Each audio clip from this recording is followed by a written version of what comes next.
गुजरातमधील महापुरात मृत्यूच्या दारात उभ्या असलेल्या 40 प्रवाशांना अखेर नवजीवन मिळाले आहे. वापीजवळ पुराच्या पाण्यात ट्रॅव्हल्स अडकल्यानंतर एनडीआरएफने हेलिकॉप्टरच्या साह्याने थरारक बचाव मोहीम राबवत सर्व प्रवाशांची सुखरूप सुटका केली. या प्रवाशांमध्ये बुलढाणा जिल्ह्यातील मेहकर तालुक्यातील जानेफळ येथील 3 नागरिकांचाही समावेश होता.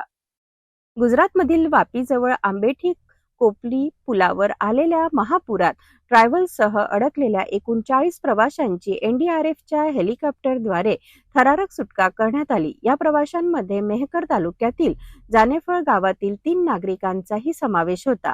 माहितीनुसार 22 जुलैच्या मध्यरात्री वापीहून नाशिक मार्गे जालन्याकडे निघालेली ट्रॅव्हल्स अचानक आलेल्या पुराच्या पाण्यात अडकली. पाण्याचा वेग वाढत गेल्याने सर्व प्रवाशांना ट्रॅव्हल्सच्या छतावर आश्रय घ्यावा लागला.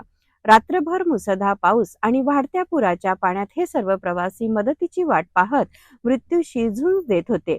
घटनेची माहिती मिळताच स्थानिक प्रतिनिधींनी गुजरात प्रशासनाशी संपर्क साधला. तसेच केंद्रीय मंत्री तथा खासदार प्रतापराव जाधव, गुजरात प्रशासन, एनडीआरएफ, माजी आमदार डॉक्टर संजय रायमुलकर आणि स्थानिक पदाधिकाऱ्यांनी समन्वय साधून बचाव कार्याला गती दिली.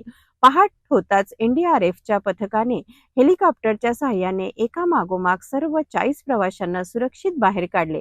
या यशस्वी बचाव मोहिमेमुळे सर्व प्रवाशांना नवजीवन मिळाले असून त्यांच्या कुटुंबियांनी सुटकेचा निश्वास टाकला आहे.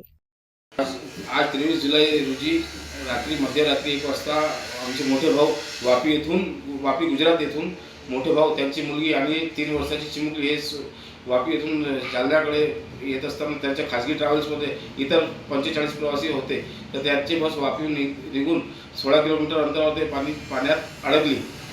रात्री त्यांच्यामध्ये 1-1.5 वाजता कॉल आला. त्या टायमात मी रात्री 1:30 वाजता आवले पाटील आणि किशोर शामने यांना संपर्क साधला. त्यांनी रात्री 2 वाजता केंद्रीय मंत्री प्रतापराव जाधव साहेब आणि त्यांची पूर्ण टीम, जसे की Rahul Solanki sir, doctor Gopal decay sir आणि सर्व यंत्रणा कामाला लागली.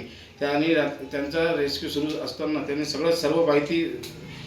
त्याची सर्व माहिती घेतली आणि आमच्या भावाचे आणि सगळ्या इतर 45 प्रवाशांचे प्राण वाचवले आणि त्यांचे खूप आभार. प्रतापराव जाधव साहेब यांचे खूप आभार मानतो.